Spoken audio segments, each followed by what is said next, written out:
Hey everyone, welcome to Tutoring. Hope you're having a great day. Today we will be doing question 12 from chapter 8b. So this is a pretty hard question despite its simplicity, or despite the question being only one sentence long. So let's have a look at the question first and then let's see how to approach this. Question 12. Show that the area of the region or of the shaded region is 2. So pretty much the area of this yellow region right here, we need to show that it's equals to 2. Right, so it is the area enclosed by the 4 sine x curve, and then it's also enclosed by 3 cos x and the x-axis. So how would we find this area? In this chapter, you'll be learning about top and bottom area between two curves, and the formula is, B and A, upper and lower terminal, and then top curve minus bottom curve, and then anti-derive in terms of x. The problem with this question, as I think most of you would have realized, is that there is no top, there is no bottom. There is, if you have a look at it, you can't really see where the top and bottom is, right? There's only a left and right. Now, before you go left and right and think in terms of the y perspective, that wouldn't work, because then you would have to think in terms of cos inverse and sine inverse, and we can't anti-diff cos and sine inverse in this course. So there is a much simpler way, and I'll show you guys how to do this question. So question 12.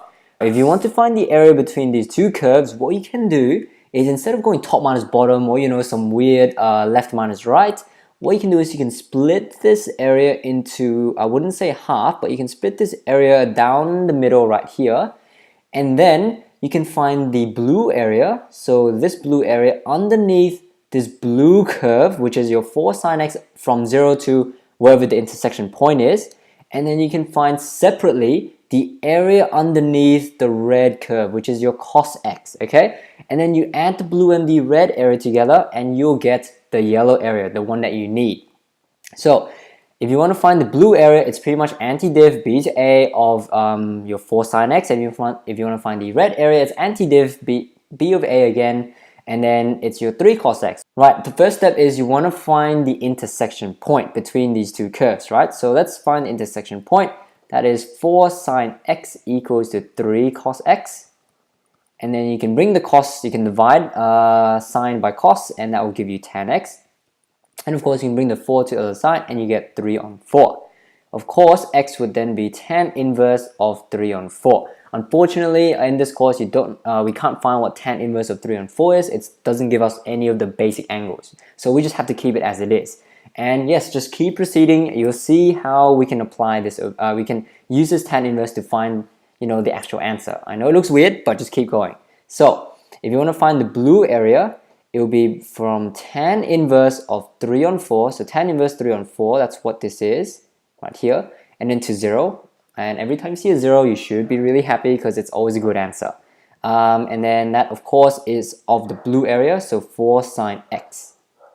Right, 4 sine of x dx, and then of course we also add it with pi on 2 to tan inverse 3 on 4. So this is now finding the red area. So pi on 2 to tan inverse 3 on 4, and then it's 3 cos of x. So the red curve, the cos graph, okay? So that's your two areas. You add them together, you get your yellow area. Okay, so let's find the integrand. So you can bring the 4 out, or you can leave it in. I'd rather bring the 4 out and then anti-diff them separately, okay? So let's anti-diff sine. If you anti-diff sine, you get negative cos of x. If you want to check if that's right, just diff negative cos of x. Do you get positive sine? Yes, you do. So that's good. And we need to sub in tan inverse 3 on 4. We also need to sub in 0. Same thing over here. We anti-diff 3 cos of x, and if you anti-diff 3 cos of x, actually bring the 3 out first. You don't want to mess with any coefficients. Your working out will be bigger, and then can lead to mistakes. So let's just anti-diff positive cos. We get positive sine, and we sub in pi on 2. Excuse the dog, I'm sorry. Pi on 2 tan inverse 3 on 4, and let's sub some numbers in. Okay, so here's a trick. Okay. Let's sub in the numbers first. Negative cos tan inverse 3 on 4.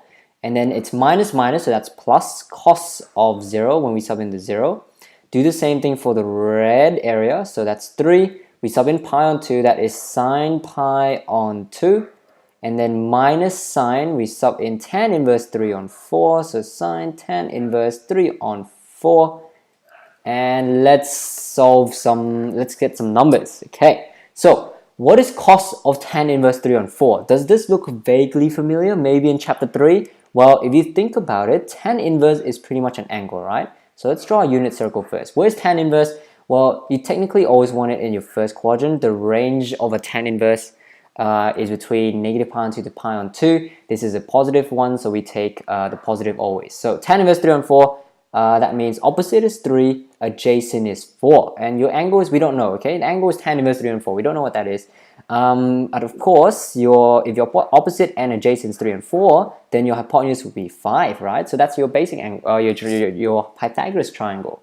Okay. Now, if you want to find cos of this angle is tan inverse 3 on 4. We don't know what it is, but if you want to find cos of that, what is cos? Adjacent over hypotenuse, which is 4 on 5. So what you can do here is negative cos of this is negative 4 on 5, because cos of the angle is adjacent over hypotenuse. We know this triangle from the tan inverse 3 on 4, right? So in that case, negative cos of this angle is negative 4 on 5. And that's it. That's pretty much the trick that I want to show to you in this video. Now let's just finish up the question. Plus cos of 0, well, cos of 0 is 1. And let's do the red area, 3. Sine pi on 2 is 1 as well. Now sine tan inverse of 3 on 4, we apply the same triangle. Tan inverse 3 on 4, that gives us this triangle. Sine of that is opposite over hypotenuse, which is 3 on 5. So it's minus 3 on 5. Now let's add up the areas and let's see what we get. So that's 1 on 5 times 4 plus 3 times 2 on 5. And then this gives us 4 on 5. And this gives us 6 on 5. Excuse me. 6 on 5. And then 4 on 5 plus 6 on 5 should give us the 2. And what do we know about 2? That's the one we want, right? Show that the area of the shaded region is 2. And there we go. You prove that is equal to 2. QED, or as required, up to you. And that's pretty much the end of this question, okay? So hopefully you guys found this video useful, and if you did, please leave a thumbs up and make any comments if you want. But outside of that, guys, thanks for watching, and I'll see you in the next video.